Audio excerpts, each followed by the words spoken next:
Before, kaya isang taon na ako dito sa Taiwan. Pinauwi na ako po kasi.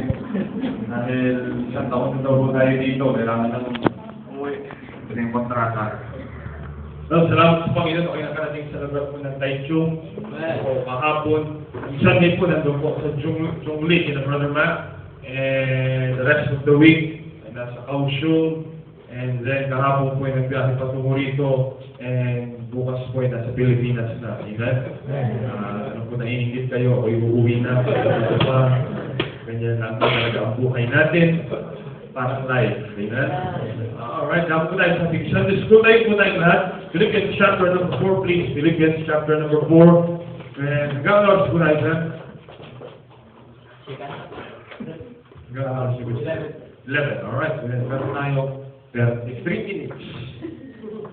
Philippians chapter number 4, and pagkatapos natin basahin, closing prayer na tayo. Amen? Alright, babasa lang tayo sa verse number 11. A very familiar verse po dito, Philippians chapter 4, verse number 11. Basahin po natin sabay-sabay, okay? Philippians 4:11, ready, read. Not that I expect God, for I have learned in whatsoever state I am, therewith to be content. Gusto Pablo kong sumulat na a letter to the Philippi, hindi Philippines yan, ha? A letter to the Philippi, kaya Philippians po. At habang siya nasa loob ng bilangguan, gumawa siya ng sulat sa simbahan doon sa Philippi, para bang simbahan dito sa Taichung, no? Simbahan sa Philippi. Isa po sa sinabi niya dito sa verse number 11, sabi niya, not that I speak in respect of what, for I have learned in whatsoever state I am, therewith to be content. Let me focus on that. 4 words po nakalagay dyan. So verse number 11, sabi doon, for I have learned. For I have learned. Napakahalaga mga statement, and we'll try to dwell on that statement po ngayong umaga. Manalangin po tayo, Dakilang Diyos, salamat po Panginoon sa inyong salita, at po Panginoon sa inyong mga anak na marahil ay bumigaling sa trabaho, ito po Panginoon ay papasok mamaya. Ngunit salamat po sa unang araw ng linggo, kami na sa tahanan Diyos, mag-aaral na inyong salita. Salamat po sa aming mga bisita narito ngayong umaga, sa inyong mga anak po Panginoon, na patuloy na pinapahalagahan ng ganitong pananambahan na nasa malayong bansa po Panginoon. Make the blessing this morning as we study our Sunday School. Tulungan niyo po inyong lingkod maging daluyan ng pagpapala at kami patuloy na matuto, magkaroon ng desire, matuto at lumago bilang mga mananampalataya. Sa pangalan ni Jesus. Amen. Amen. Thank you, visitor, please. Some of the Bible people, for I have learned. Sa Tagalog po, sabi ng Apostol Pablo, dahil aking natutunan. Dahil ako ay natuto. Ano yung pinagsabing ito ay isang taong fantastic, isang taong matalino, isang tao na marami na siyang na-accomplish sa gawain ng Panginoon, marami na siyang na-attain sa kanyang buhay, marami na siyang, he is considered as one of a successful Christian. He is considered as one of a great apostle ng Panginoon. Sa takilang Kristiyano na marami na siyang narating, marami na siyang na-accomplish, marami na po siyang natapos at nagampanan sa kanyang buhay. Pero isang napakagandang statement na sinabi niya, ang sabi niya, dahil ako'y natuto. Ano po, to learn is a great achievement in life. Ikaw ay matuto ay malaking achievement po yun sa buhay ng isang tao. Dahil ikaw ay nadadagdagan ng iyong kaalaman. Di ba? Dahil ikaw ay nag-gain at nadadagdagan ng iyong knowledge. Meron ka nakikita at nagiging ehemplo sa iyo at sa pamamagitan nun ikaw ay natututo. Isang mahalaga po sa buhay ng tao ay pag tayo ay natuto sa maraming bagay. Di ba? Alam ko po, nung kayo pumunta sa bansang ito, maraming bagay pa tayong natutunan sa lugar nito. Patungkol sa pakikitungo sa kapwa, at patungkol sa trabaho, at patungkol sa maraming bagay. Pero sa larangan ng buhay Christian, isa po sa napakalaking instrumento ng paglago natin ay yung salitang yun, learn. Amen? Learn. Yung Bible College po natin sa San Pedro, ang motto po ng ating Bible College is enter to learn, go forth to serve. Kailangan sa buhay Kristiyano, meron tayong ugali na tayo meron desire lagi na matuto at lumago. Dahil marami pa tayong matututunan sa ating buhay Kristiyano. Yung mga tao ayaw nila ng simbahan, yung mga tao ayaw nila ng salita ng Diyos, nakakalungkot man, yung po yung mga tao na ayaw nilang matuto at ayaw na nilang lumago. Ano po, amazing, after thousands of years of existence na ng ating mundo at ng maraming tao dito sa mundo, maraming bagay pa tayong kailangan matutunan. Di ba? Lalo po ngayon na tayo nasa age of technology. Di ba? Marami pa tayong bagay na pinag-aaralan at dapat matutunan. Kung bata naman ho tayo, hindi naman tayo marunong. Wala pa namang iPhone eh. Di ba? Wala pa namang iPad at wala pa namang mga paganyan-ganyan ng ating mga daliri, di ba? Internet eh. Kailan lang natin natutunan yun. Maraming iba po sa inyo, dito nyo na natutunan sa Taiwan, di ba? Pero natuto kayo. Hindi natin lubos isipan na darating sa panahon na makakabitbit ka ng telepono na ganyang kaliit at TV ka na. Dati palaki na ng telepono, di ba? Merong bitbit nun yung tatay ng telepono gano'n, tapos may kable at kasing laki yata nito yung keypad nun. Ang yabang na rin. Di ba? Parang ikaw na yung pinakamayamang tao sa barangay nyo kapag kaya ng bitbit ng telepono. Pero ngayon, pag ganun kalaki telepono mo at meron kang 33 pin na, ano yun? Kahit iwan mo yan dun sa kanto eh, kahit 5 taon, walang dadampot yan. Kung may dumampot man, ibabato pa sa'yo yun. Pero baka mali yun, natutunan natin, di ba? Natuto kang mag-drive, natuto kang... maraming bagay na natutunan. You spent more than 10, 12 years sa elementary, high school level because you want to learn. Diba? Maraming gusto matutunan, kaya 15 taon sa elementary, sa high school, 20 taon sa college. At marami tayong natutunan sa mundong ito, bagay sa mundong ito. Actually, yung ibang bagay ay hindi dapat natin natutunan. Pero natutunan natin. Pero marami tayong bagay na natutunan sa mundong ito. Pero higit sa mga sekular na bagay na ating natutunan, higit sa pag-operate ng mga computer, ng mga laptop, ng mga cellphone, ng mga gadgets na yan, at mga paglalaro ng basketball and all those kinds of sports, one of the most important things to learn, or the most important thing na dapat natin matutunan, higit sa lahat, ay patungkol sa ating spiritual na pamumuhay. More than learning, operating your machines, and working with people, and doing those technological things, isa sa pinakamahalaga matutunan natin ay patungkol sa ating spiritual na bagay, patungkol sa salita ng Diyos. Yesterday, I was so happy dahil about 50 kalalakihan yun sa lugar nila, di ba? Na nakinig sila ng salita ng Panginoon. At kahit yung kwento kapasama sa loob nila, napag-memorize ko sila ng verse sa mga mamang kaskulado, pag akala mo, mga masamisisyo na pinagsasaulong ng verse. Pero at least napilitan sila, sa talang buhay yata nila, kaya sila nakamemorize ng verse at sila yung mga at pag binalita nila yun sa kanilang pamilya, atakihin sa pulso. At least natuto sila mag-memorize ng verse. Nakita ko po kahapon na mahalaga na higit sa mga sekular na bagay na matutunan mo, matuto tayo ng spiritual na bagay. Dahil pag tayo namatay, hindi ka makaharap sa checkwa sa langit at natutunan mo bang i-operate yung machine na to, mga gadget na to. Hindi ka makaharap ni Steve Jobs na natuto ka ba ng iPad at iPhone at iPhone, ano mga bagay na yan. Pero ang haharap tayo sa Panginoon, at titingnan niya kung tayo naging mabuting katiwala at tayo natuto ng mga spiritual na bagay. Sadly, there are people na ay sila ng church. Ay sila ng Word of God. Pero more than the secular things, more than the extra matters na kailangan na natin matutunan, hindi ko sinasabi pa yung mga bagay na yan, pero higit sa lahat ng bagay na dapat natin matutunan ay patungkol sa spiritual na bagay. Patungkol paano tayo lalago bilang mananampalataya, paano tayo mas magiging kagamit-gamit sa gawain ng Panginoon, paano tayo haharap sa Panginoon balang araw na ang buhay natin ay naging mabuting katiwala ng buhay na binigay sa atin ng Panginoon. So try to study that this morning, that statement, for I have learned. For I have learned. Let me give you 4 simple things po. Sa 25 minutes, ako na simpleng bagay.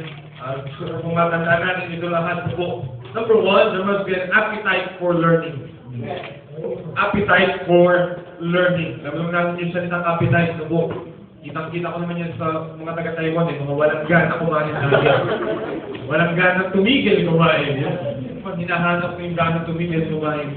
At yun yung mahalaga sa buhay natin. Dahil nakalangkot, from that word appetite, meron word na apathy.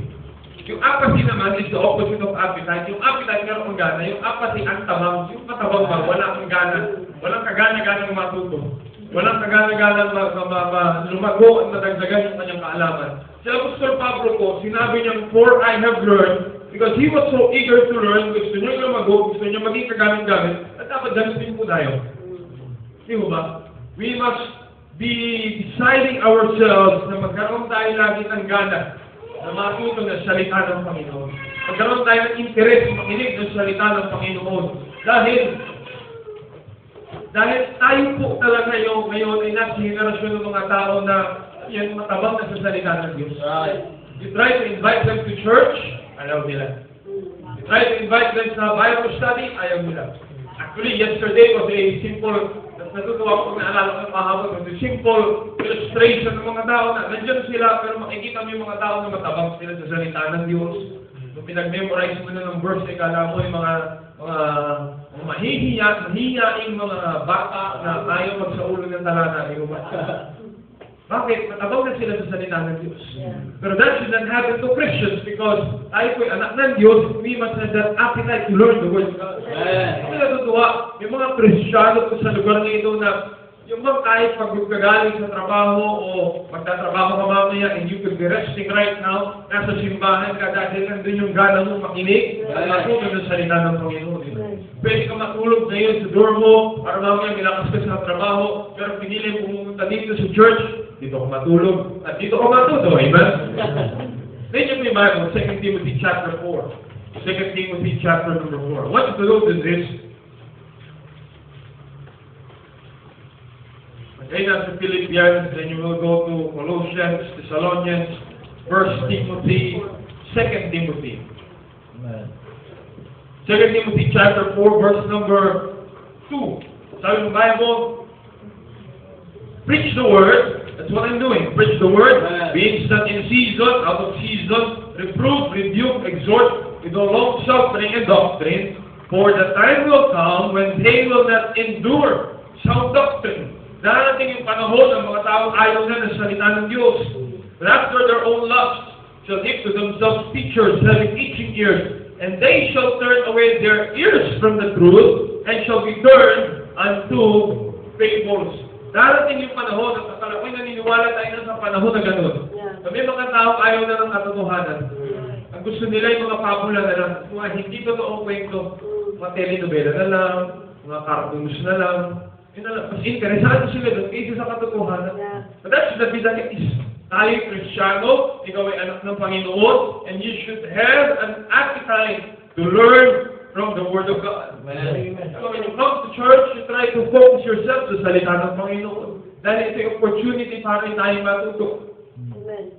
Kung matagal na rin po nangaral ng salita ng Diyos for more than 12 years now in preaching. At different crowds na ang nakaharap ko po. At meron mga tao talaga makikita, may interest nila makinig ng salita ng Panginoon. Pero may mga tao pa rin naman makikita, wala kagana-gana makinig ng salita ng Panginoon. Yung ba nagsisimula ka pa lang, yung sarilo na agad nakatingin, ano oras na wala ba? Nagsisimula, alam mo yung mata walang gana talaga. Nagigising na lang kapag mag-closing prayer na. Pero yung mga tao makikita mo, gusto talaga nila matutong, mauupo na yan, mamira, di ba? Upo na yung buhubara na yung sapatos niya, talagang makikinig na siya, relax sa pakikinig. Why? Because we must have an appetite for learning. And yun po, ang mundong ito ay napakaraming bagay na gusto i-offer para sa ating matutunan. Kaya lang, bilang anak ng Diyos, kailangan magkaroon tayo ng desire na tayo ay magkaroon lamang ng tamang pagsansala ng mga bagay na dapat nating matutunan. Yung appetite natin sa pagkatuto, huwag natin nilagay sa mga bagay na sa libutang ito. Yung appetite natin sa pagkatuto, huwag malagay kung sinong matutunan mo kung sino yung sikat artista sa Pilipinas, sino yung boyfriend ito, sino yung girlfriend ito. Tuloy, hindi talaga yun ang tatanungin sa'yo ng Diyos pagdating mo sa lahat. Tatanungin ng Diyos sa atin yung patungkol sa spiritual na bagay. Patungkol sa buhay na pinagkatiwala sa atin ng Panginoon. So there must be an appetite for learning. Matuto tayo sa maraming bagay. Word of God, lessons to learn, mga prinsipyo sa buhay, paano bang doktrina ang dapat matutunan, ano bang prinsipyo ang kailangan mo dito, paano ka humawag ng salapi, paano magkaroon ng maayos na relasyon, paano, at lahat siya ay makikita natin sa salita ng Panginoon. You try reading your Bible, you try taking time to by yourself out of your busy schedule, magbasa ka ng Bible mo. Minsan, kailangan natin medyo bitawan naman yung cellphone at magbuklat ng salita ng Diyos. Para tayo matuto ng salita ng Panginoon, di ba? So there must be an appetite for learning. Number 2. Number 1 is appetite. Number 2, there is an access. Access to learning. Maraming paraan. Maraming avenues. Maraming opportunity para tayo matuto. We are in a generation na ang access para sa pagkatuto ay hindi na excuse. Diba? Wala na tayong excuse eh. Dahil, pumunta ka dito sa Taiwan para magtago sa reliyon mo sa Pilipinas, dinala ka sa church. Diba? May sarili kang Bible. May opportunity kang magkaroon ng sarili mong Bible. Diba? Merong paraan para ikaw ay makapagbasa ng Bible. Merong internet connection para ikaw ay makapakinig ng mga awitin para sa Panginoon at makapakinig ng salita ng Diyos at may access ka makinig ng salita ng Diyos. There is an available access to learning. Alam dapat natin na merong paraan. Hahanapin lang natin minsan. Sometimes, many times, you spend your time sa internet. Diba, maraming good preachings na makuha sa internet.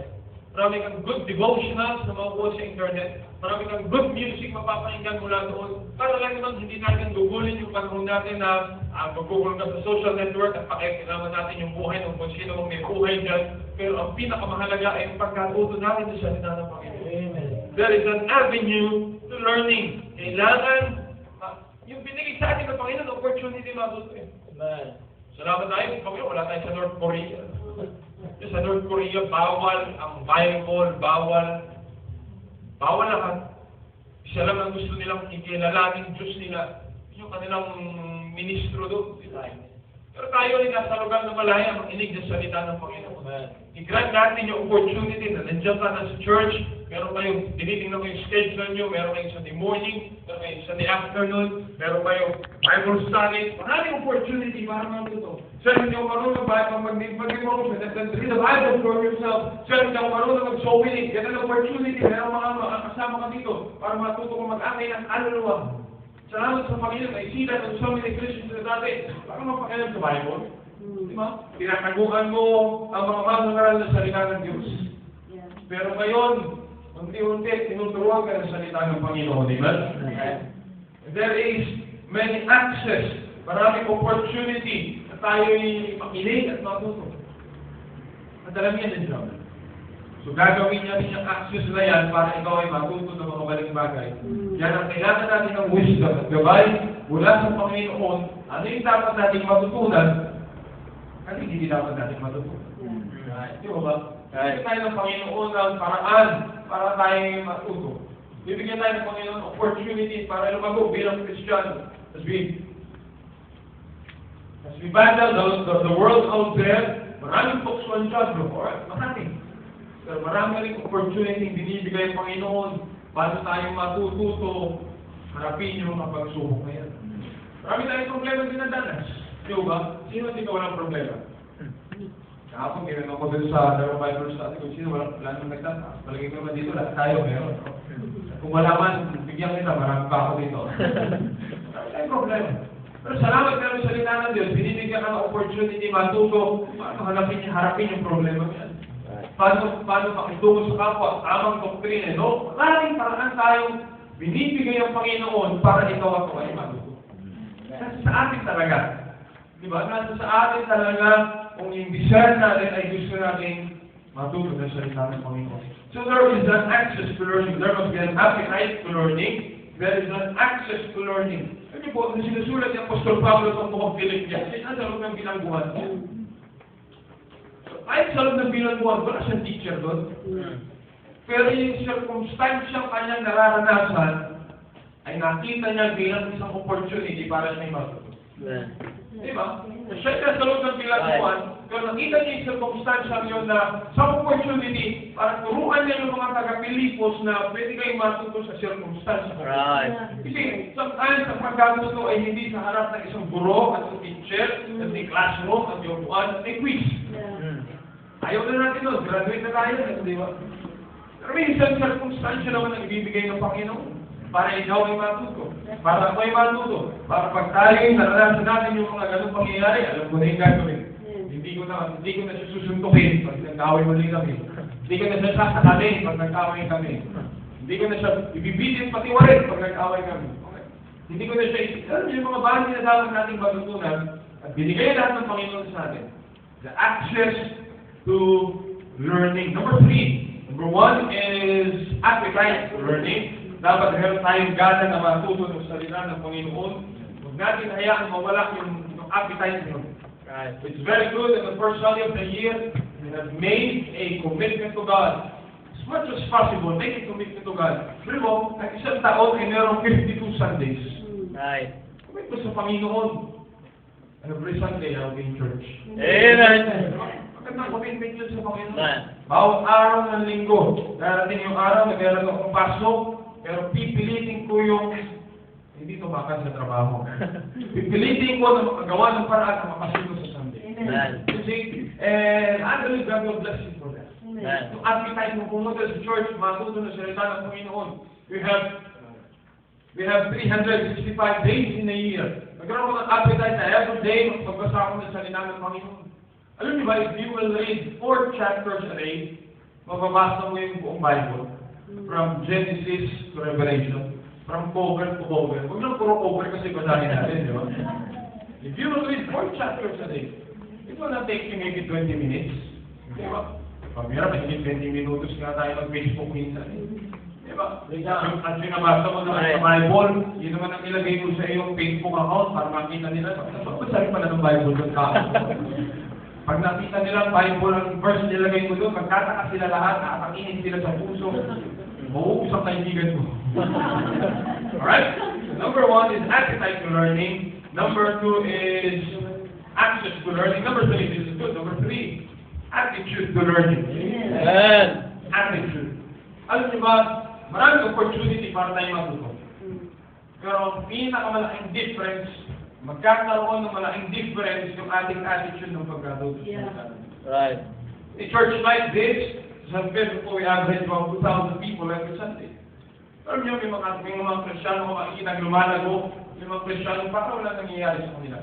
Parang yung word of God naman, napapakinggan nila. So, yung mga katulad nito, makikita ang Kristiyano lumalago.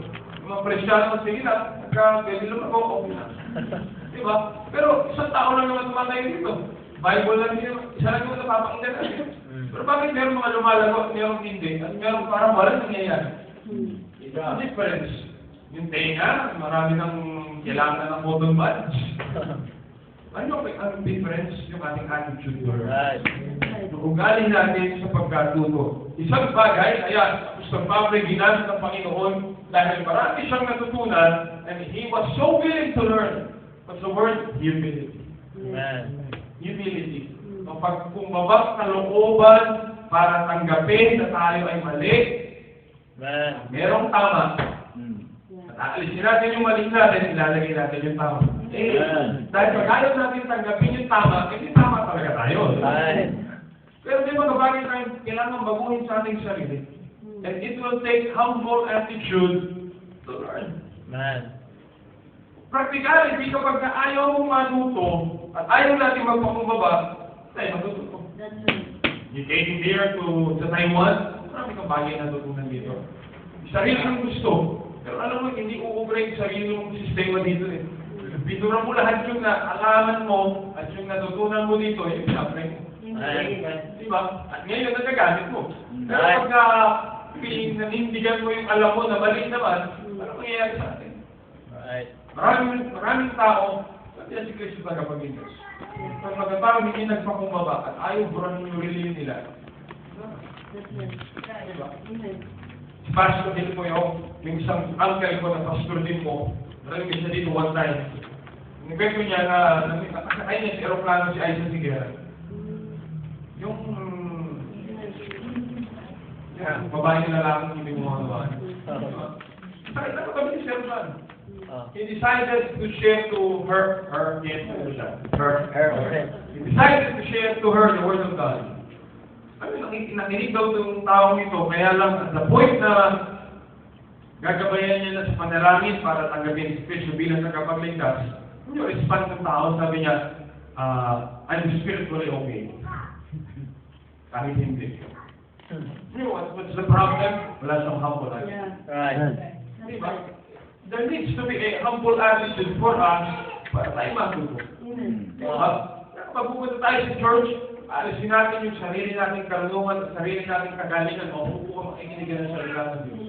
It may be a guest speaker, it may be Brother Dave, if you want to dismiss, pero pag ang pinapangalan niya ay salita ng Diyos, there must be a humble attitude. Hindi ba? There must be, pag pupunta ka nga ng doktor, di ba?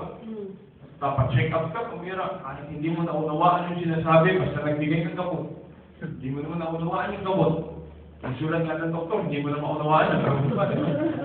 Bibilin mo rin naman. Bakit? Gusto mo gumaling. Ano yung mukhang kinuloko pa lang yan? Sabi nga nila, kaya nga nakamaskara yung mga doktor niya, kaya nahihiya sila, kaya mahal nila sumigil, di ba? Pero bibilin mo pa rin. Bakit? Pakumbaba ka dahil gusto mo gumaling.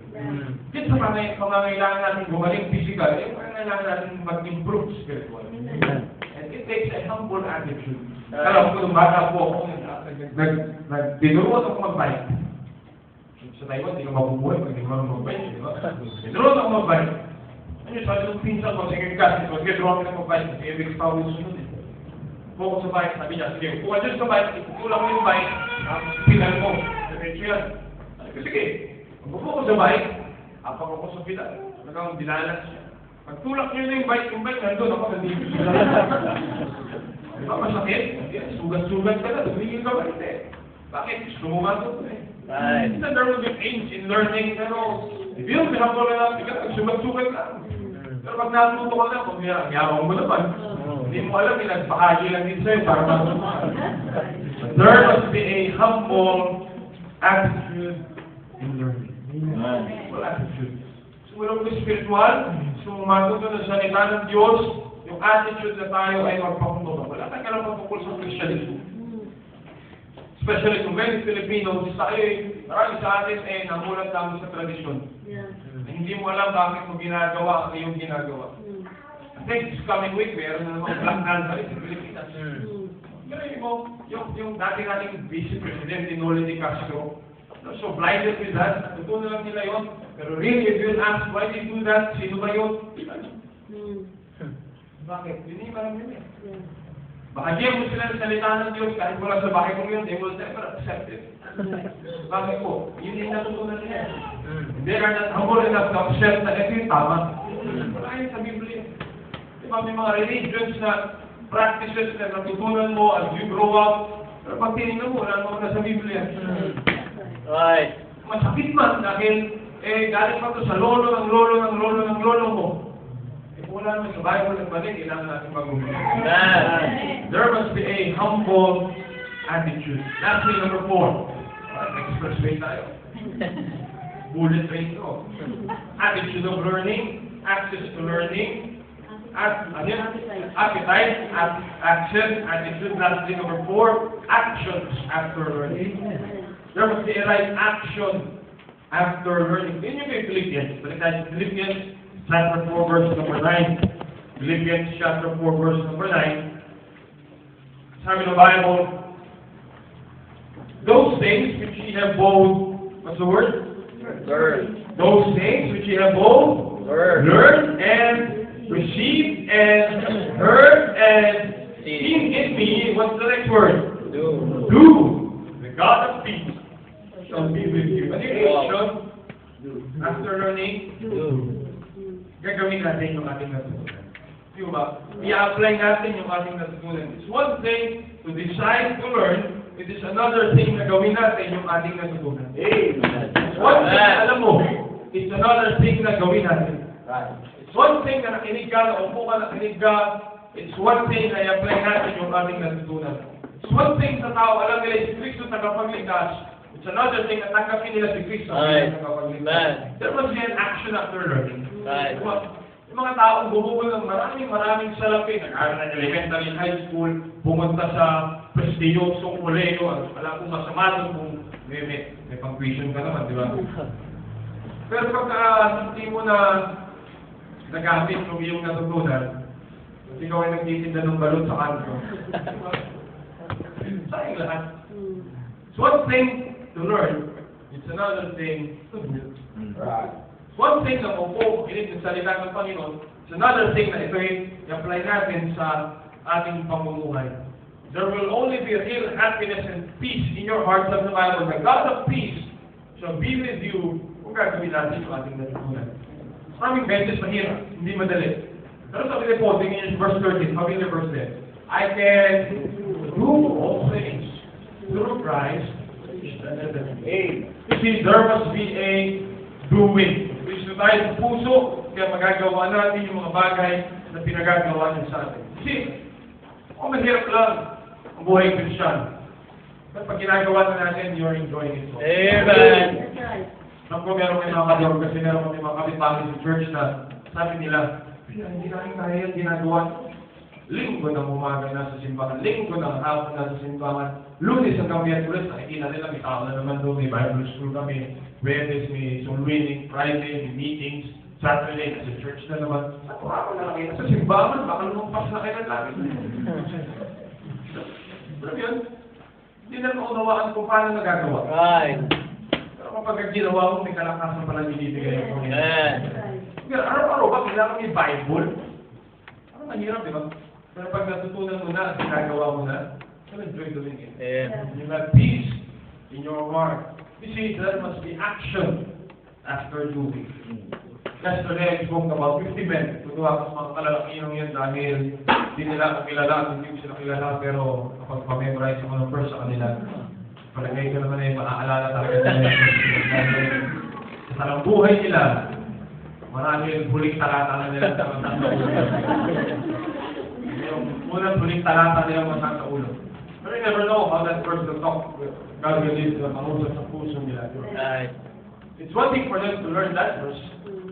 It's another thing for them to do that verse. Right. It's one thing for us na mahugot makinig. Pero it will be one great thing for us na gawin natin yung ating kapanggan. Amen. Gaano ka mag-akin ng kaluluwa, it's so good. It's one thing for you to learn, but it's another thing for you to do it. Right. Mag-akin ka ng kaluluwa kapag ka nagbisita sa gawain ng Panginoon. And Apostle Paul was so successful because sabi niya, for I have learned. At yung kanyang natutunan, apply sa kanyang buhay. At tayo magiging dakila, maraming hindi sa harap ng tao, pero tayo magiging dakila sa harapan ng Panginoon kung yung ating natututunan o kung pagkakaroon natin ang puso ng matuto at yung ating natututunan, i-apply natin sa ating pamumuhay.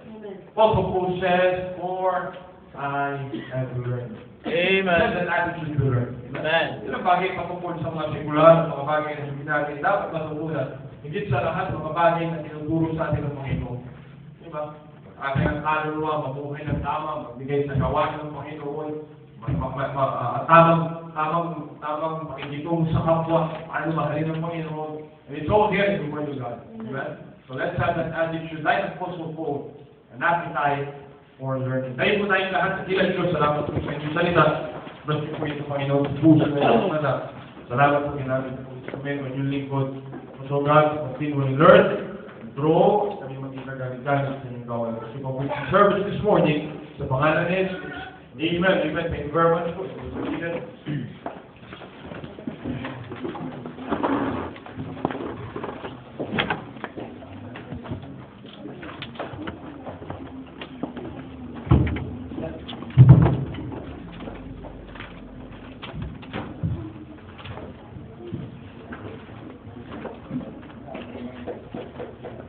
Controlling. Controlling. Ingatan ni Mike. Mike.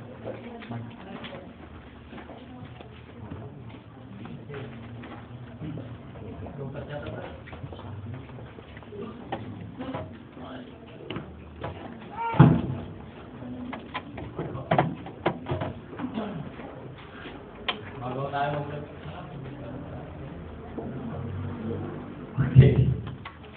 Bago tayo mag-workout sa isa't isa, tayo po muna please. Sa page 42 po.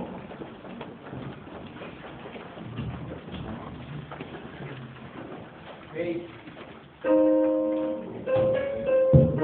First and the last stanza po. Kakantay po natin first and the last stanza. I am thine, O Lord. Nakita na po? Okay. First stanza now, ready, sing. I am thine, O Lord, I have heard thy voice, and exalt thy love to me. But I long to rise in the arms of faith.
Sorry po, mag-welcome po na ating bisita. Wala sa dito sila. Okay. Para mo na tayo muna umupo po. Mag-welcome po ating bisita. Kasi yung first time experience po dito, maaari po lang po tumayo. Sa damit po, ito po mga first time experience po. Taga dito po yan. Ikaw, sir, saan sa atin? Thailand. Thailand pa po. Malapit sa Macau, pero sa Thailand na pumunta. Okay, magandang umaga at welcome po sa Christian Bible Church. Sa ladies naman po, first time visitor po, maaari po pumayo. Amen. Okay. Welcome po, ma'am. Actually, hindi ko alam yung pangalan nyo kasi wala po dito wala pong visitors dito. Okay. Welcome po sa Christian Bible Church. So tayo natin at welcome po natin sa Welcome to CBBC. Ready? Welcome to CBBC. It's the church where you belong. Welcome to CBBC. Wherever I will sing a song. Our blessing is from God's word. Our Christ the living will. CBBC welcomes you today. There's a welcome here. There's a welcome here. There's a Christian welcome here. Hallelujah. There's a welcome here. There's a welcome here. There's a Christian welcome here. Okay, manatili pong nakatayo. Awit pa ulit tayo. First and the last stanza po.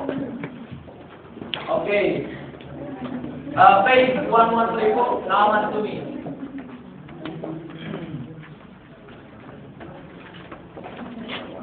One must be po.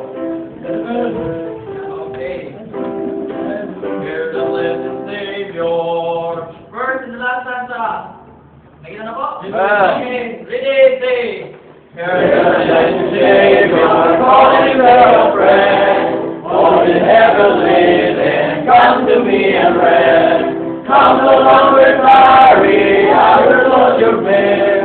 Bring me every burden, bring me every care. Come unto me, I will give you rest.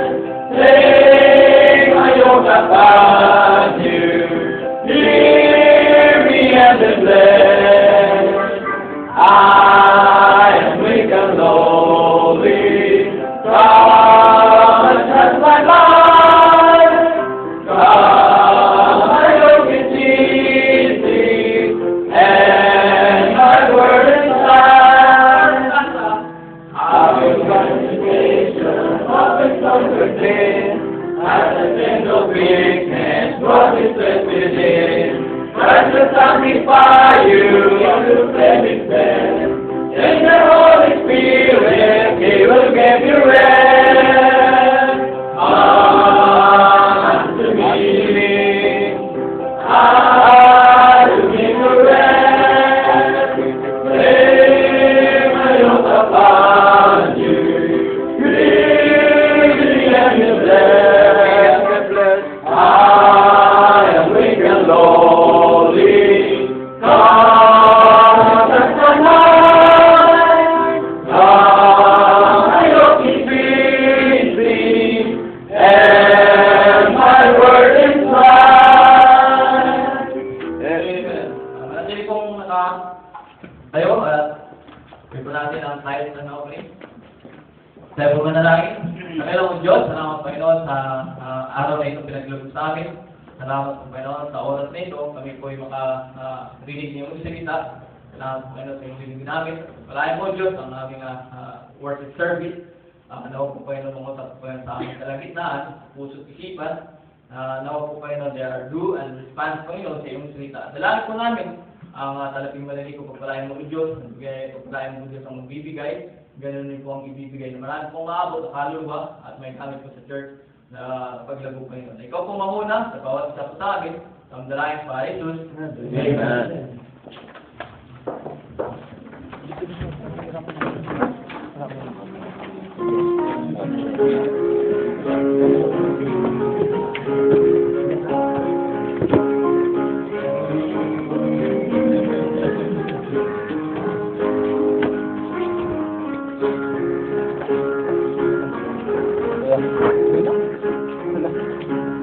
Kung walang arupa din ito.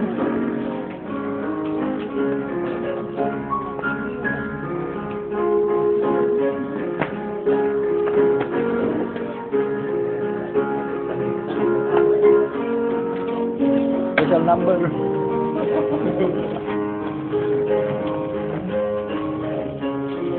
Ang gulo nito. Magulo. Kailangan naman. Yan. Galit ko na lang. Yan.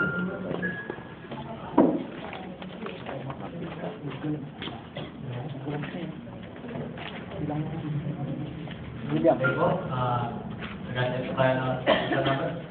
Maaari na po pumunta rin. Bago mo. Po.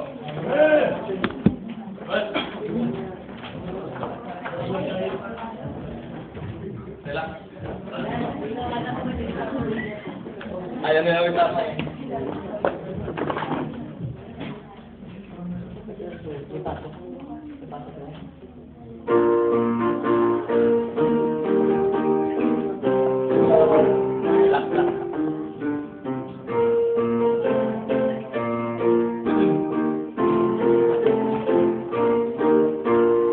We are bound for Canaan land, standing by the way.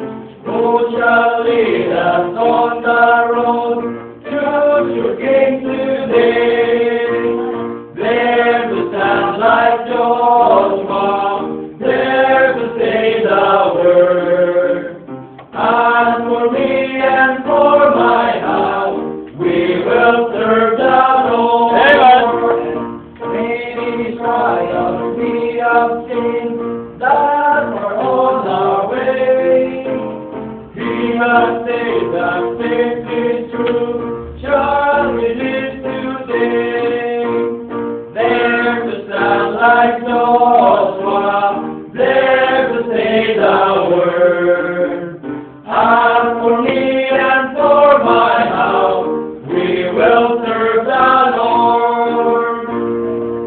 When the dark great sea of doubt billows in our way, then we parted every way, so we will today. Can we safely trust the guide who knows not the way?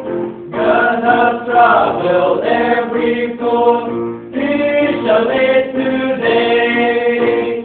There to stand like Joshua, there to say the word. As for me and for my house, we will serve the Lord. Just before us Jordan rolls, just across the way, we can safely trust the Lord, he shall lead today. There to stand like Joshua, there to say the word. As for me and for my house, we will serve the Lord. As for me and for my house, we will serve the Lord.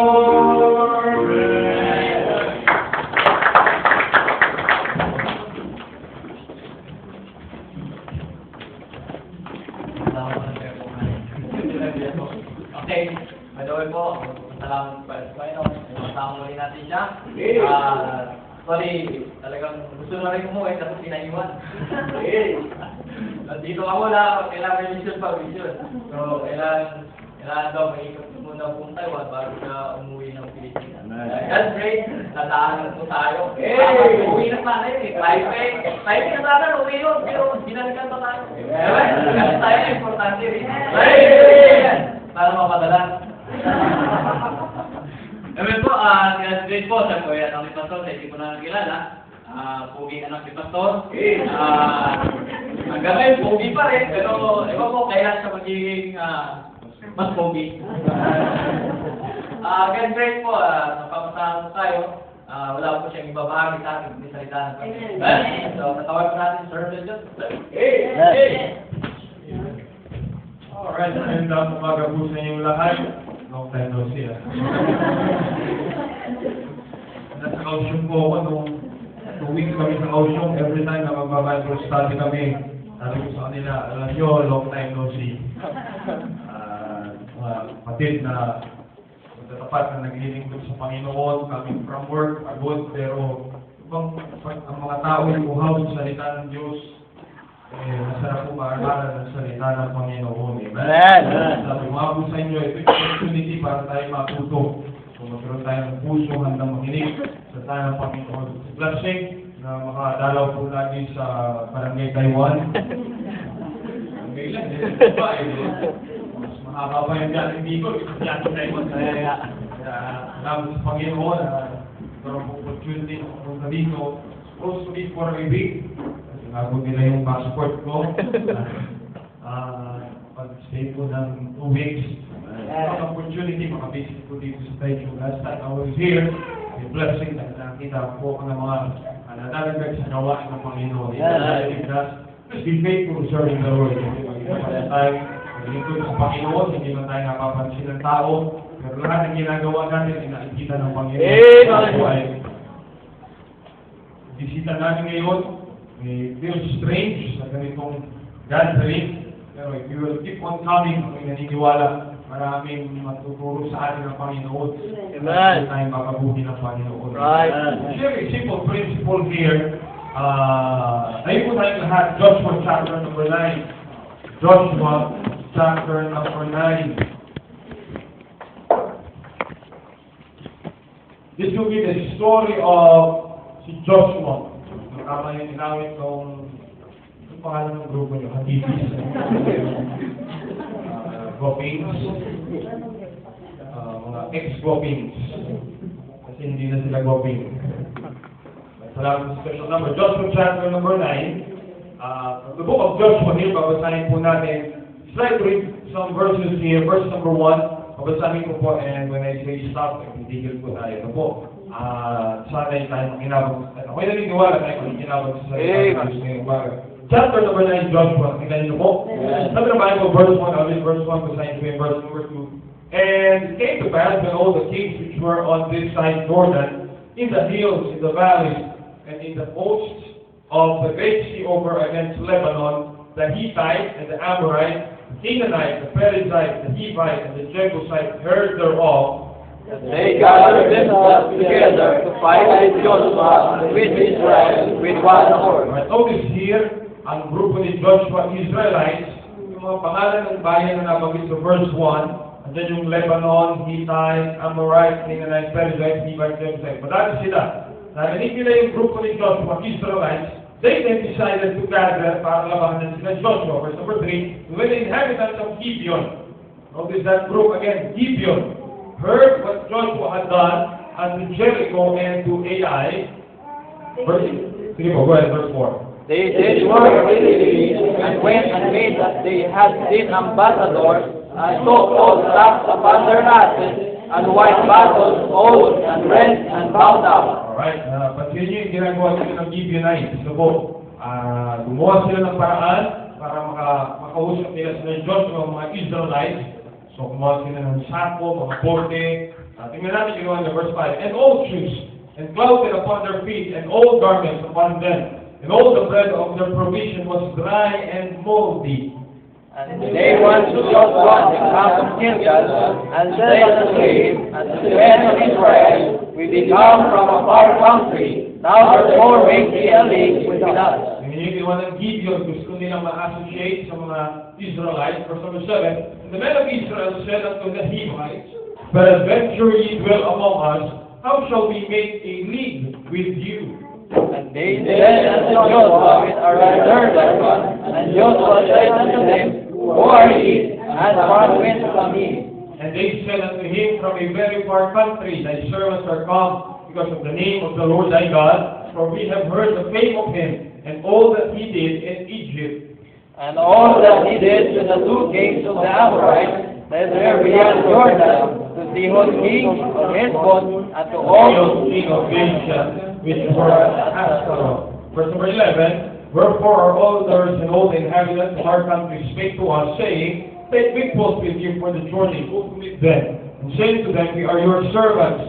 Therefore now make ye a league with us.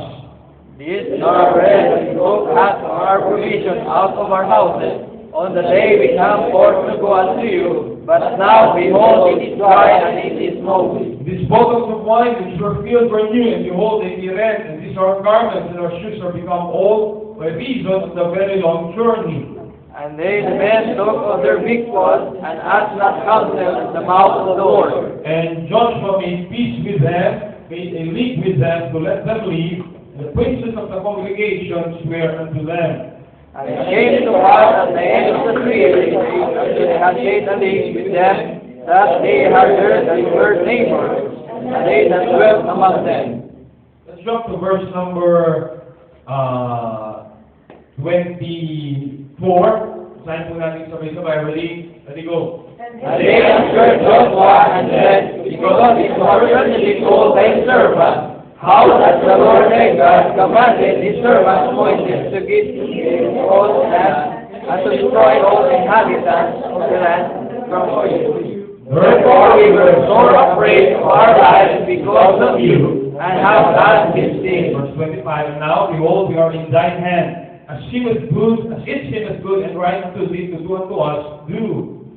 26, please. And so did he unto them, and delivered him out of the hands of the children of Israel, that they slew him not. Verse 27, and Joshua made them that day hewers of wood, drawers of water for the congregation, and for the altar of the Lord, even unto this day, in the place which he should choose. Pagkala po natin ngayon, itong mga Gibeonites, mga grupo ng mga kalalakihan, mga taong ito na they decided na imbis na labanan nila yung Israelites, ay sila ay kumapit sa mga Israelites. Naging resulta nila ito sa buhay. Mga pagpiling ginagawa sa buhay. Kasi po, araw-araw ang buhay natin ay puno sa pagpili. It is very important that you make that right choice in our life. Ay manalangin na silang Diyos. Salamat po sa inyong salita. Salamat sa opportunity. Magbahagi po, Panginoon, ang prinsipyo ng salita ng Diyos. And as we make daily choices in our lives, kusugan at magabayan ang salita ng Diyos at gumawa ng tamang pagpili, O Diyos. Special mga kapatid dito sa malayong lugar po, Panginoon, malayo sa pamilya, malayo po, Panginoon, sa mga authorities po nila. Pero kung wala po kami ng salita ng Diyos, ang buhay ay magiging miserable. Pero salamat po, mayroong salita ng Diyos. At tulungan niyo po ang prinsipyo pag-aaralan namin ngayong umaga. At maging tulong na gumawa kami ng tamang pagpili sa aming buhay. Sa pangalan ni Jesus. Amen, amen. Pwede na po kayo mo po.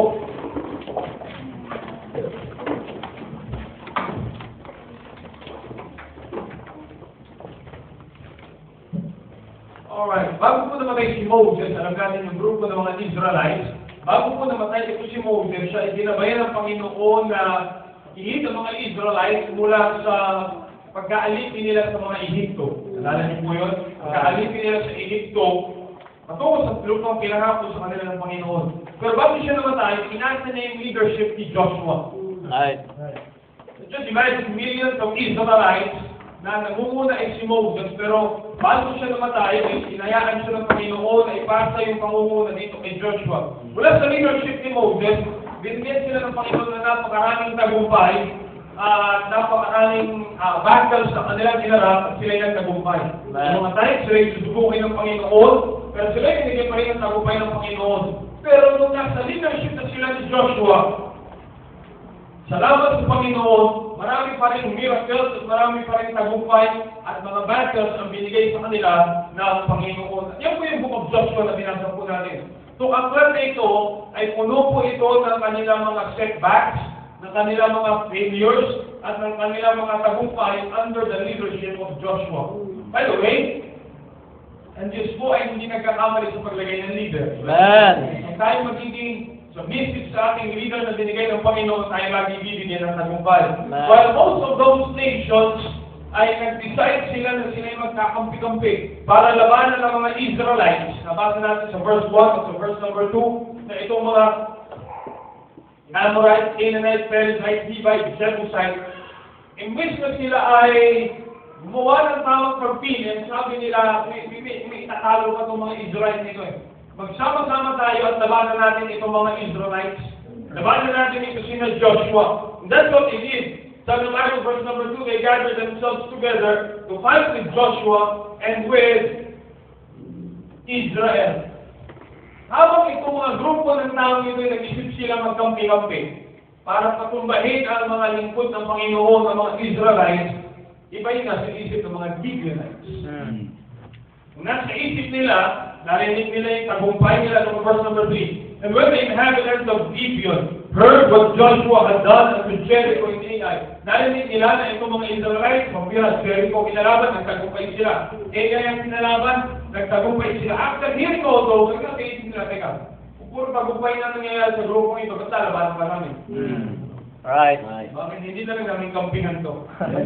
Di ba? Tingnan niyo po yung verse number 3. Yung binasa natin verse, ginawa nila, nag-disguise sila. Sabi nila, alright, ito kami natin. Mag-disguise tayo, punta tayo sa bayan. Malapit lang yung Gibeon sa Israel eh. Mag-disguise tayo, punta tayo sa bayan ng Israel.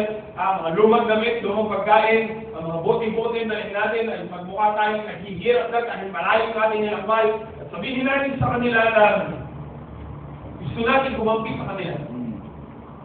At yung po yung nangyari dito, doon sa binasa nating verses, nagmamaawa sila, verse number 14, and the men took of their victuals and asked the counsel of the Lord. Pero dahil sa unang banda ay hindi humingi ng counsel ang mga Israelites sa Panginoon, sila yung nadaya, pero in the long run, pinayagan sila ng Diyos na sabi ng Bible, they made a league with the Gibeonites. Pag sinabi natin league, gumawa sila ng kasunduan na hindi nila papatayin ang mga Gibeonites. Yan ang habol ng mga Gibeonites, para hindi naman sila mapatayin at mapahamak eh. Gumawa sila ng kasunduan with the Israelites na hindi sila papatayin. Kaya natin nalaman nila na dinaya sila ng Gibeonites, pero nang agawan na sila ng kasunduan, hindi na nila mapatay. Kasi may kasunduan na sila. And itong mga Gibeonites po, bagaman hindi sila masyado nababanggit sa Biblia, pero minsan silang nabanggit dito at sinigurado nila sila'y nabanggit at sila'y gumawa ng tamang decision, choice sa kanilang buhay. Many times in our life as a child of God, bilang isang individual na tao, maraming beses tayo gumagawa ng decision sa ating buhay. Every day of our life, you make a choice in your life. Kanina, gumawa ka ng pagpili kung sisimba ka ba o hindi. Yung mga taong gumawa ng dalawang pagpili at sabi nila, ayaw namin sumimba, pagod kami. Magpapagod-pagod pagi. Yung mga taong naman na pinilit nila sumimba, and you're here this morning. Yung mga taong na gumawa sila ng pagpili na pumunta sa bansa ng Taiwan at nasira ang kanilang buhay dahil gawa na kanilang maling pagpili ng mga taong pero ikaw ngayon ay maayos ang iyong mamumuhay na nakapanilig ka ng salita ng Panginoon just because you made that right choice. And you are still making a right choice every day of your life. Marahil sa araw na ito, tama ang pagpiling ginawa mo. Pero sa araw ng bukas, baka maling pagpili naman ang gagawin mo. Marahil sa loob ng 2012, marami tayong maling decision, choices na ginawa. Pero this 2013, we can decide to make a right, a great choice. At yung pagiging maayos, yung i-spare yung ating buhay mula sa mga maling kabayaran ng kamalian, it could be spared if we will make the right choice. Yung ginawa ng Gibeonites, gusto ko yung ginawa ng Gibeonites, dahil parang hindi na sila madagdag pa sa listahan ng mga napapatay ng Israelites. Gumawa na sila ng kasunduan.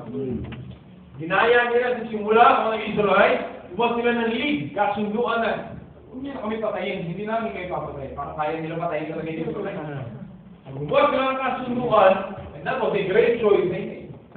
Ngayong umaga po for short amount of time, many of these will still stay here in Taiwan for some amount of years, and every day you'll make a choice.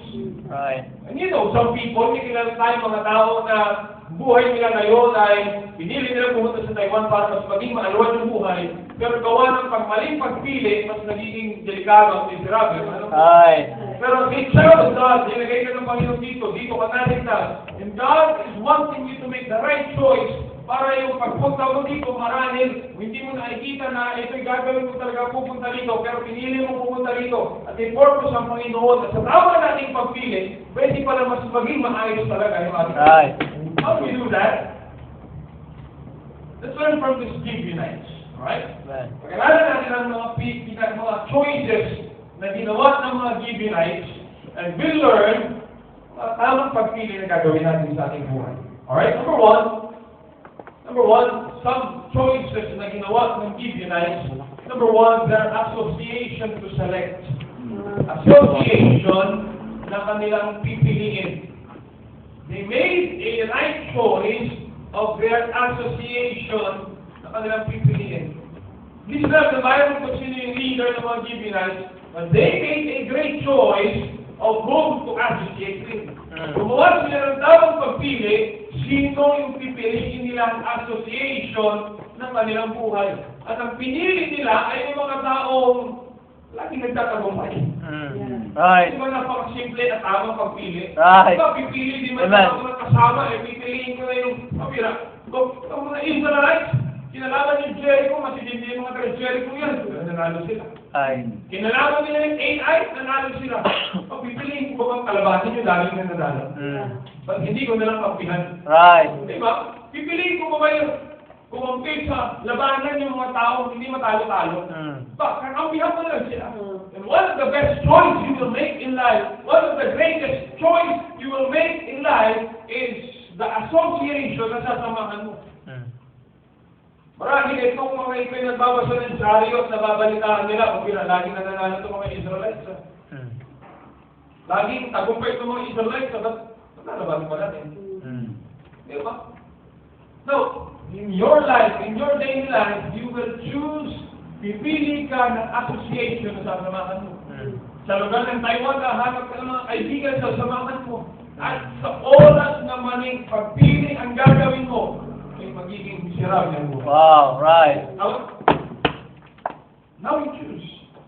Tingnan mo, sige, kung itong grupo itong manasamahan mo, tingnan mo, naging resulta ng buhay nila.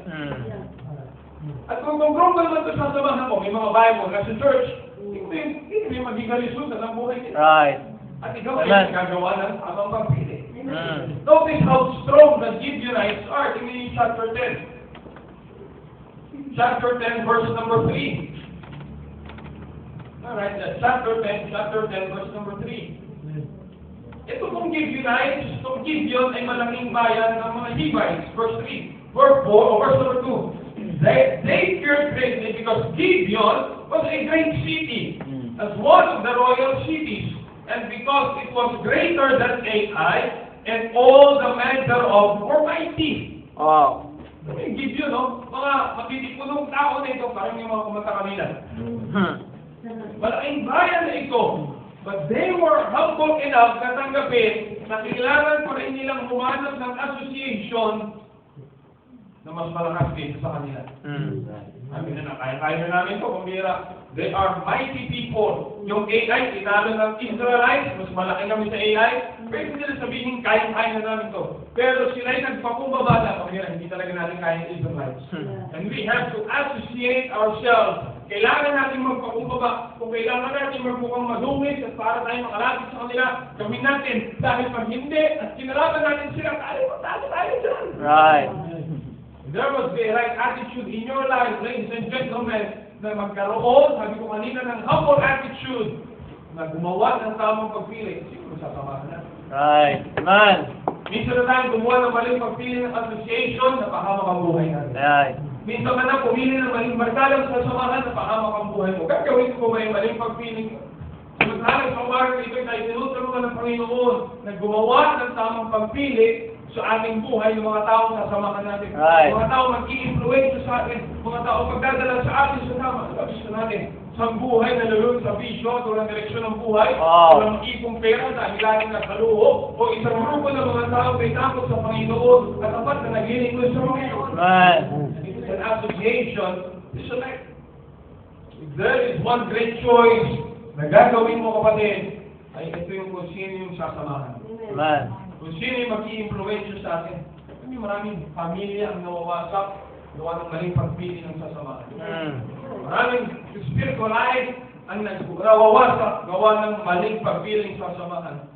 When we decide to associate kung sino yung mas famous kaysa sa kung sino yung mas faithful, masarap yung pagpili yan. Kasi ang buhay mo is at stake. Your life is at stake. Maraming beses na rin po ako nakapunta sa Taiwan. And I'm hearing news and I've seen people na maayos ang buhay natin. Pagbalik ko, mawawala na sa church. Oh. Pagbalik mo, hindi mo na alam kung nasaan. Pagbalik mo, hindi mo na alam. You know what's the common factor? It's because they make a wrong choice. Right. Maling barkada sinamahan. Maling grupo sinamahan. Maling samahan ang sinamahan. Sumama sa isang samahan na mayroong kasiyahan, pero panandali ang kasiyahan lang. And at the end of that, it's a miserable life. Like the diet should have been Gibeonites. Magaman, kailangan nila magmukhang madungis.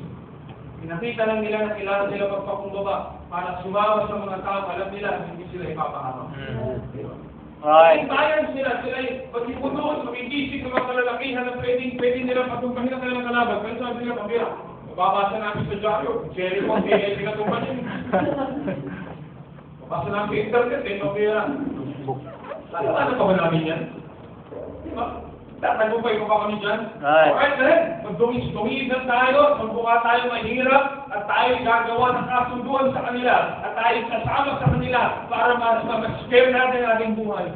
Sana meron tayong gagawin kasi ugali na kailangan marami ay may mga barkada akong iiwan, yung mga taong association akong iiwan, alam ko hindi magdudulog sa akin ng mabuti. At hahanap ako ng grupo ng mga tao sa samahan ko para maging maayos yung buhay. Amen. Right. Hindi na tayo siya, kaya ano kayo mag-mistay dati? Right. Mistay dito nyo sa ulo tinatawag. Pagkabunto ko, sa bewo ko tinatawag. Mistay lang talaga sa ulo ko eh. Pero ang tira, makikita mo nga lalaki dito, tawag na kanintay. Wow. Kala ko dati mga hindi ba sa gulero. Kala ko mga pinanganak na santo na rin eh. Kaya natuto ko kami. Amen. Natuto ko magbihis ng maayos. Nagdadala ka ng Bible, naisip mo ba magdala? Bago mo pumunta sa Taiwan, naisip mo ba bibigit ka ng Bible? Tira, alak siguro na sa isip mo. Right. Because you made that right association. Amen. Nasaan kaya tayo ngayon kung hindi tamang asosasyon ng ating sinamahan? Right. Parang ngayon nasa bilangguan ka na. Alagay na, deport na kayo. You know what? Isirado na ang buhay mo ng pamilya mo na sa Pilipinas and to suffer that because of one wrong association. It's a great choice you will make is the association. You will select. Proverbs chapter 1, buksan niyo pa yung Bible niyo. Proverbs chapter number 1. Psalms, Proverbs chapter number 1. Sabi ng Bible, verse number 1. Proverbs chapter number 1. Kita niyo na po? Verse number 10, sabi ng Bible, my son, if sinners entice thee, consent thou not. If they say, come with us, let us lay wait for blood. Let us lurk privily for the innocent without cause. Gumawa tayo ng mali, let us swallow them up alive as the grave, and whole as those that go down into the pit. Sabi nila, we shall find no precious substance, we shall fill our houses with spoil. God's in thy lot among us, let us all have one purse. Sabi ng Bible, my son, walk not thou in the way with them. Refrain thy foot from their path, for their feet run to evil, make haste to shed blood. Surely in vain the net is spread in the sight of any bird, and they lay wait for their own blood, they lurk privately for their own lives. Right. If sinners entice thee, consent thou not. One great choice you will make is the association na yung pipiliin sa inyo. Second choice na ginawa ng mga Gibeonites. Tingnan niyo po, verse number 8. Andiyan pa po ba kayo? Amen. Verse number 8, ang sabi ng Bible, and they said unto Joshua, sabi ng Gibeonites ni Joshua, we are, what's the next two words? We are, what's the next two words? Like servants. Napakalaga ng word na yun. Man. Verse 25, and now behold, sabi nila, we are in thine hand, as it seemeth good and right unto thee to do unto us, do. Kung ano nakita nyo gawin na tama para sa amin, gawin nyo. And so did he unto them, delivered them out of the hand of the children of Israel. They slew them not. And Joshua made them that day hewers of wood, drawers of water, for the congregation and for the altar of the Lord, even unto this day, in the place which he should choose. Ano, one great choice na gagawin natin is the authority to select. Man. I mean, the association to select. Second great choice na gagawin mo sa iyong buhay is the authority to serve. Man. Authority to serve. Ano yung itong Gibeonites? Sila yung seryoso talaga sa decision nila. That they are willing na maging servant sila. Di ba? Doon mo makikita yung seriousness ng kanilang gawain. Dahil they're so willing na maging servant sila. Nung sila'y na-discover na sila nagsisinungaling si Joshua, nagmakaawa sila. Sabi nila, kahit anong gawin niyo sa amin, susunod kami. Kung gagawin niyo kaming servant, so be it. Kung gagawin niyo makahamak. Okay. You see, one of the great choices we will make is not just the association to select, but the authority to serve. Authority to serve. Ano yung naging trabaho nila? Sabi ng Bible, binasa natin, they were hewers of wood. Sila ay naging tagaputol ng kahoy at tagakuha ng tubig. Sundalo sila, pero naging tagaputol ng kahoy, tagakuha ng tubig. Ano sila seryoso sa trabaho sa decision nila? Tapos kung gustuhin ko maging tagaputol ng kahoy, kasi naman patayin kami ng mga tao ito. Hindi, there is an authority to serve.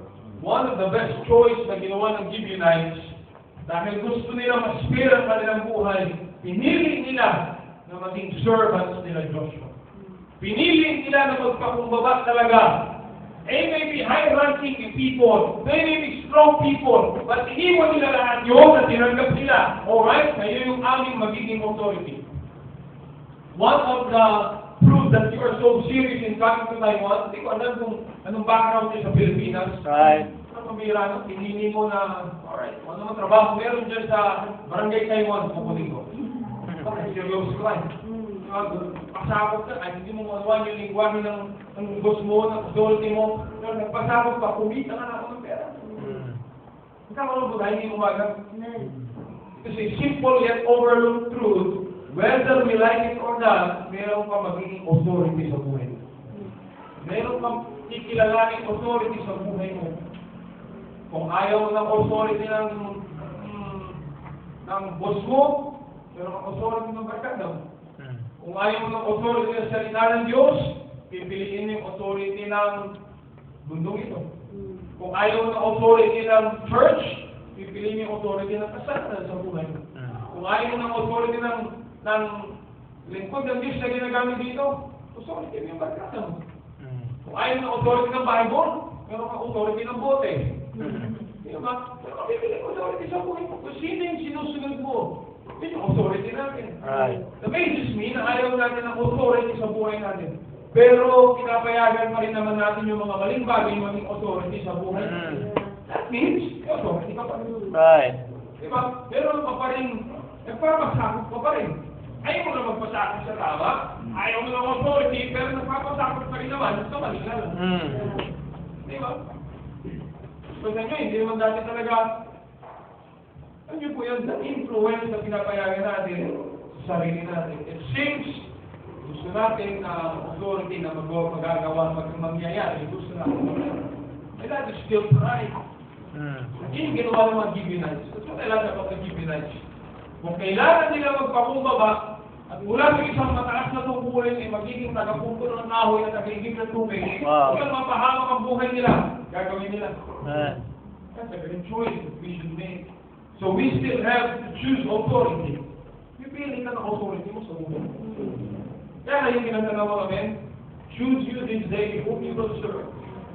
But as for me, my house, we will serve the Lord. Amen. Sabi ng giving na yun yung gusto natin. Wow. Kung kailangan namin magsibak ng kahoy, sige. Kung kailangan namin magigit ng tubig, sige. Pero pipiliin pa rin namin yung tamang authority sa aming buhay. Wow. Whether yan ay sa iyong pananalita, sa iyong pananamit, sa iyong itsura, sa lugar na pinupuntahan mo, hindi ka naman original eh. Bigla Right. yan eh. Right. Ibig sabihin, nag-submit ka dun sa nag-influence sa iyo. Amen. Diba? At kung magsasubmit na lang tayo, eh, tama na. Amen. Di ba? Yung ayos na. Yung malulugod na ang Panginoon. Yung nagpapasalamat sa Panginoon na at the young age, ako'y tinuruan yung mag-submit sa tamang authority. Ako po'y ganito ngayon dahil naturuan mag-submit sa tamang authority. Amen. Dahil kung hindi ka naman mag-submit sa tamang authority, and dahil something, mag-submit ka rin. Pero sa maling authority. Right.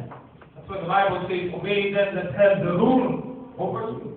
Mm. Submit yourselves for they watch for your souls, as they that must give account, that they may do it with joy and not with grief. Right. For that is unprofitable for you. You will choose an authority to serve. Yun yung pagbiling ko rin. Habang nandito ka, alright, meron kang amo sa iyong company. Pero sa iyong spiritual life, meron ka rin amo. Mm. Sino yung magiging amo? Right. Sino yung susundin mo? Yung nakikita mo sa TV? Yung napapanood mo sa mga telenovela? Yung napapanood mo, iyak-iyak ka? Mm.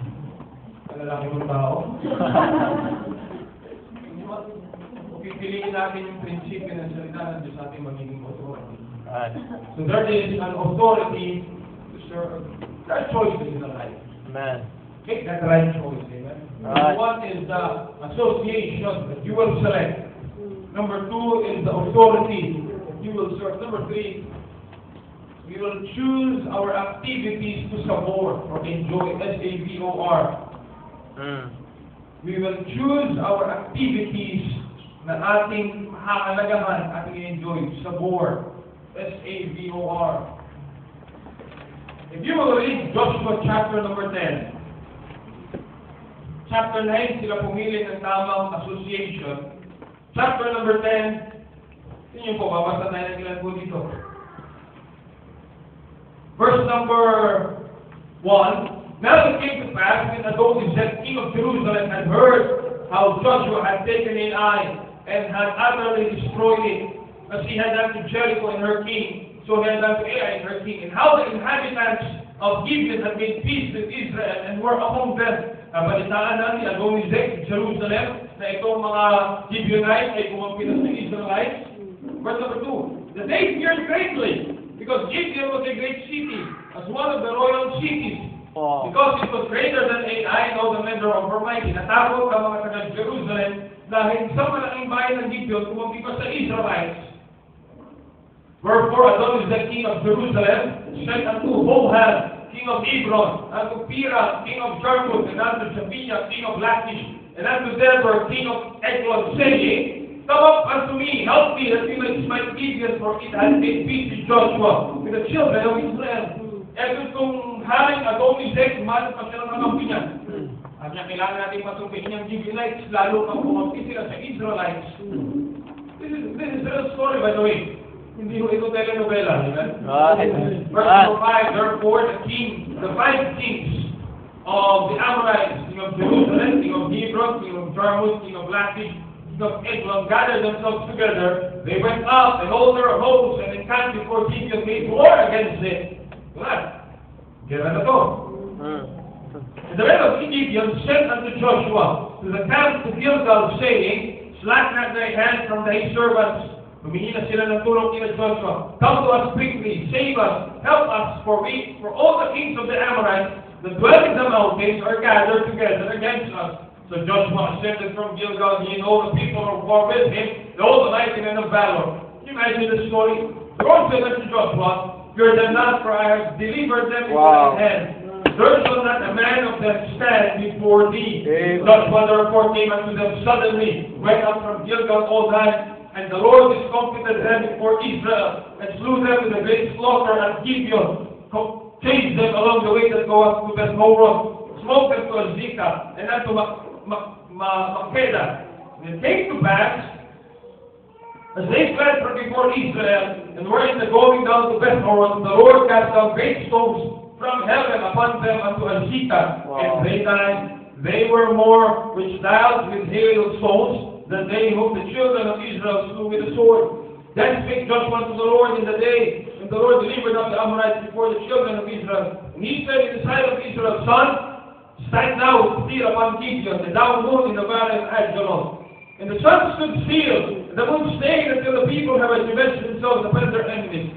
Is not this written in the book of Jasher? So the sun stood still in the midst of heaven, and hosted not to go down about the whole day. Wow. Can you imagine? Hindi nagtulong ang Gibeonites sa Israelites, an extra miracle happened. Events, activities. Hindi wala. Can you imagine na nanonood sila ng Gibeonites, nangyayari, at sabi nila, buti na lang bumokin tayo sa kanila. Di ba? Di ba? Tama talagang ginawa natin. O ano kami ngayon? Can you imagine all these experiences? Nandito lang kumira, kumidaya, siguro sila nilagyan nila sa diet. Kung may camera na, kumira, nagkamit, ang taga-Taiwan, dami picture no? Sa Facebook na mo lahat.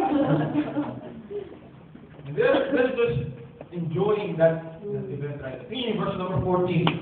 And there was no thing like that before it or after it, that the Lord hearkened unto the voice of a man, for the Lord fought for him. Wow. The sun stood still. Yung araw tumigil. First time. Can you imagine the happenings here? At ito yung event na kanilang ini-enjoy. Diba? Marami ito yung kinuwento nila sa kanilang anak, at kinuwento nila sa kanilang kaapuhan. At meron silang masayang event na kinikwento. Wow. Meron silang activities na ini-enjoy nilang pakinggan at panoorin. That's a great choice. Ay. Diba, isang napakagandang choice na gagawin natin na pag binalikan mo naman yung buhay mo, yung maaayos na kwento naman ang mai-enjoy mo. Amen. Diba? Ay, si ano? Hindi natin pag-usapan yan. Diba? You have only one life to live. Hindi siya naman ang buhay mo eh. Ilang taon lang ang kontrata ko dito sa Taiwan. Pag nag-iwan ka ng memory dito sa Taiwan, ano? Buti nga, napauwi yun eh. Diba? Sibira. Yung ginawa doon sa Taiwan, sibira na ng economy ng buong Taiwan. Pero more than that is, it will be great if you will make good memories in one life you have here. Man. Pag ikaw naman din nagkaanak at nagkaapo, ang pag-ikwento ka nila ay si Lolo, sige sa Taiwan. Dating lasinggero yun, naayos yung buhay niya, naglingkod sa Panginoon, namatay na naglingkod sa Panginoon. Wow. Events. Ito yung lolo ko, hindi natin pag-usapan. Pinauna namin sa limot. Right.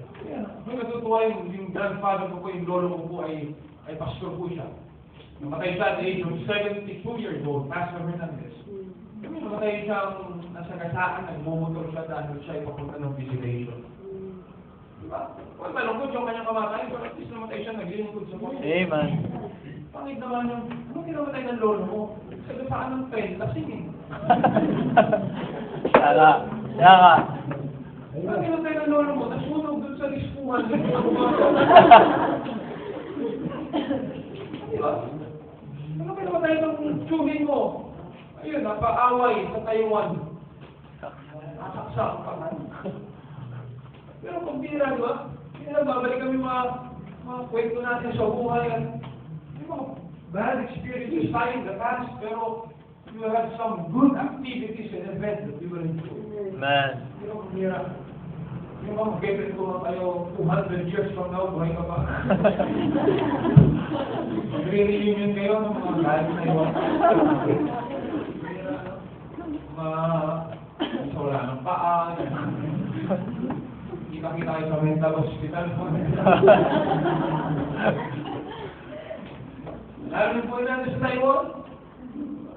Sasabihin ko, anong activity kayo kwento? Tatlo na patay ko. Hindi ako na. You see, you're creating history. Tayo nagbabasa tayo ng history. Pero years from now, tayo na yung history. Right. Di ba? Anong history naman isi-share mo? Ang gawain sa Taiwan, ako sumira ng gawain. Kaya nawasak ang simbahan ko. Yung company namin, ako nagsunog ko. You want that kind of event in your life? O yung ang kwento niyo lang yung nalasing, napaka-miserable yung buhay ko at yung mga tinitin. Pero imagine nyo doon yung mga Gibeonites, di ba? Sabi siguro nila, hindi na lang kumapit tayo sa mga Israel. Right. Kung hindi natin mararanasan yung mga bagay na yun. Wow. Kung hindi natin kinapitan sila, you see, make sure you will enjoy and value greater memories in your life. Amen. Kaysa nanalo ka lang ng Miss Barangay dito sa Taiwan. O kaya nanalo ka lang ng barangay basketball, o nanalo ka lang ng... Nothing wrong with that, siguro. Pero more than that, something naman na cherish ng buhay, spiritual. Yung bang, nasa Taiwan ako, pampira. Natutunan ako natutunan mag-swimming. Wow. Natutunan magbasa ng Bible. Amen. Natutunan mag-church. Amen. Natutunan ng mga spiritual na bagay. Wow. Hindi ko lubos akalain yung matututunan ko. Amen. At hindi lang matatapos ako ito. Pag uwi yung Pilipinas, kaya ganito pa rin yung ginagawa ko. Amen. Hindi yung pag uwi yung Pilipinas. Alam mo, dati sa Taiwan. Puno ko sa church. Ayun, ito, katolik ko na ulit. Dating daan na. Wow. Ibuloy na. Yung create good memories nyo na. Ay, magagawa nyo kung di ikaw. Right. Pag naging miserable mo lang, may pwede sisig kung ibuhay natin. Amen. Diba? Events in our life are most enjoyed kapag tayo gumawa sa memories. Diba? Diba? Sumin yung Facebook pag mapipicturean ka ng pangit-pangit ng itsura mo. Tapos kakalan sa buong mundo. Wow. Isang dahil sa Syria, nakikita yung picture. Pag-ibig mo naman yung pangit mo, diba? Ay, nahin mo makikita yung mukha mong pangit. Iba niya na talaga mukha mo wala. Much more the events in your life. Diba? Much more the pangyayari sa buhay mo. Ikaw ang maggagawa niya, and you make a choice that you will make activities that you will enjoy. You see, hindi naman tayo matagal makukuha sa mundo. Bible says in Proverbs chapter 10 verse 7, the memory of the just is blessed. The name of the wicked shall rot. Wow. You will create memories. Tapos kontrata mo, uwi ka ng Pilipinas, pero ang mga kaibigan na mamimit dito, anong memory iwan nila? Ano ba? Ay, may bahagi sa akin ng salita ng Diyos. Alam mo, siya, no? Hindi pa ako nagpupusan maglasing. Tao kayo ng tao, yan ang pinagkagawa niya. Iwan mo yung diba? It's your choice. Gawa tayo ng good memories. Amen. Gawa tayo ng pera. Dito ako natutong mag-necktie, dito ako natutong mag-songlit, dito ako natutong mag-preach. Di ang buhay ng Pilipinas, nag-aral ako sa Bible School. Diba? Hindi yung first Sunday of January 2013, nasa church ako doon. Wow. Nung hapon, lasing ako doon. Great good memories, amen? Pag naalala naman yung pangalan natin, nabasa nila sa dyaryo. Nagkasalangin tayo, siguro mabubuklat ang aklat ng buhay ng mga galing Taiwan. Sayang yung papel, siguro mo yung buhay niya dito. There are activities to sabor, enjoy, take the right choice. Take the right choice. Right. Marami kang babalikan sa buhay mo. Kung mabubuhay ka ng 200 years dito sa mundo, you'll make memories in life. Right. Make sure you make the right choice. Amen. Yung mga kalalakihan dito sa story, natatawa ka pa, nakita mo yung mukha mo dati, tapos may naka-necktie na nga. Wow. Ano bang, sino ba yan? Tao ba yan? Pero alam mo kung ano yung nasa gitna nun, yung ginawa ng Panginoon. Amen. Alright? activities na enjoy. Lastly, number 4. Number 1, a choice of association to select. Number 2, authority to serve. Number 3, activities to set over and enjoy. Number 4, one of the best choice you will make is your allegiance to the Savior. Wow. Allegiance to the Savior. May naniniwala after the Gibeonites, nakita nila, naranasan nila yung mga nangyari sa kanilang buhay because they associated themselves with the Israelites. Alam nila yung pinakadahilan bakit naging maayos ang buhay. Right. Dahil ito pong Israelites yung kinikilala ng Diyos. Amen. Nung sila ay sumampa at kumampit sa mga taong may kinikilala ng Diyos, naging maayos ang buhay nila.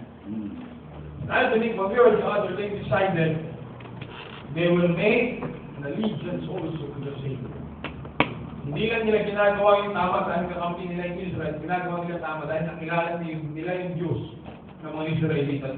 Chapter 10. Joshua chapter number 10, verse number 42.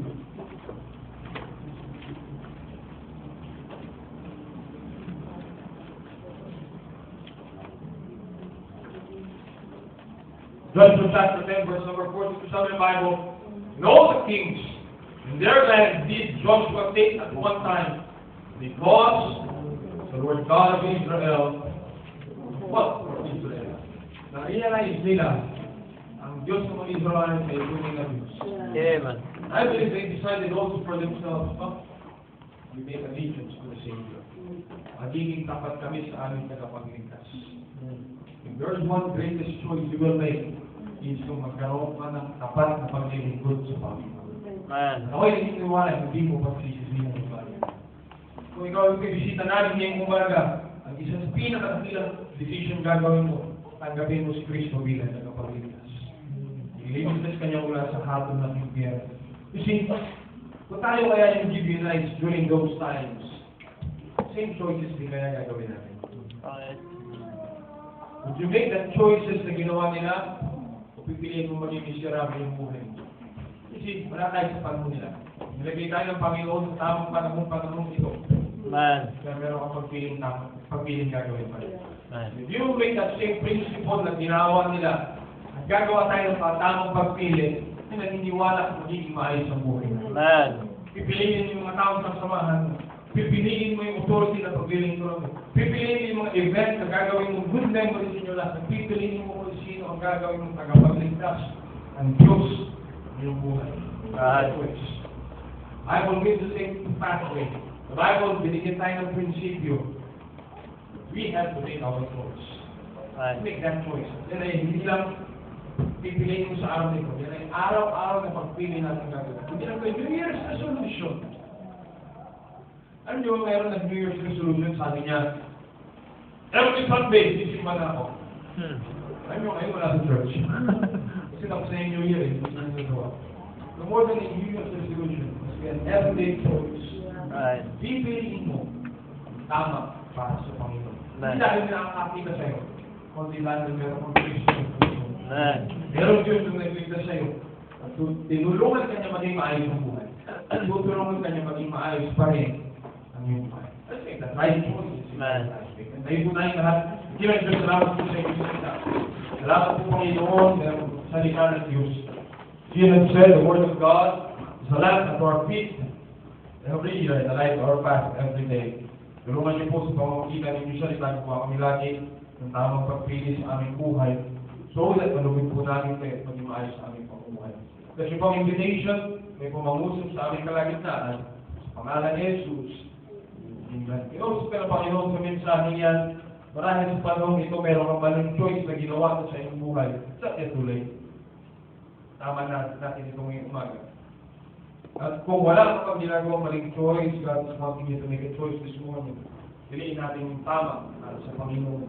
Para ang buhay mo ay mas lalong maging kagamit-gamit, maging maayos, maging kagamit-gamit sa gawain ng Panginoon.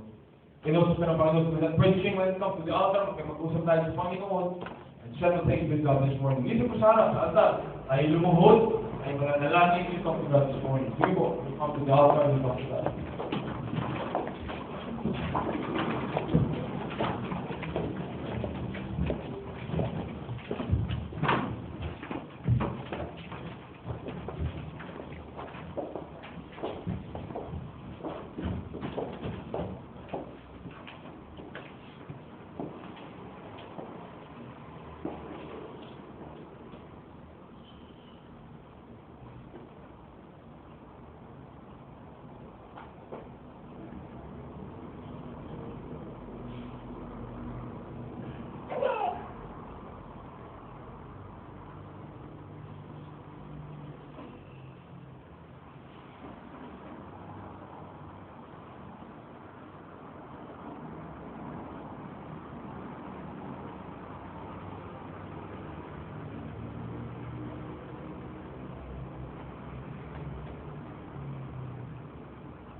Kaya Diyos, salamat po Panginoon sa inyong salita. Salamat po Panginoon sa paggawa niyo po sa aming kalalitan.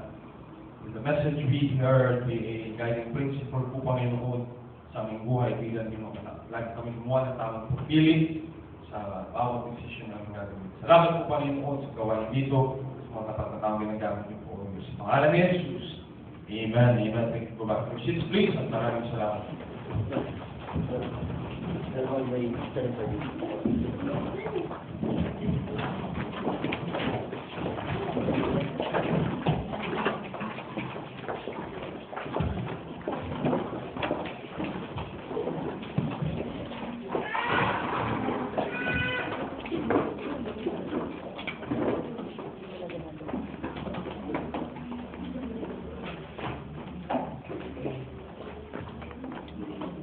Very blessed. Amen. That's great. May tama dapat tayong pagpili. Alam mo, itong bagay na dapat natin piliin ay walang iba kundi sa kaya sabi ni Moises, in the Lord's life always in the way sa Amen? So, tayo last week.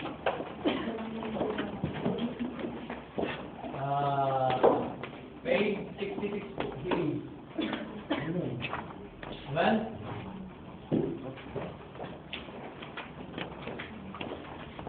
I serve a risen Savior. Kita na po? Amen.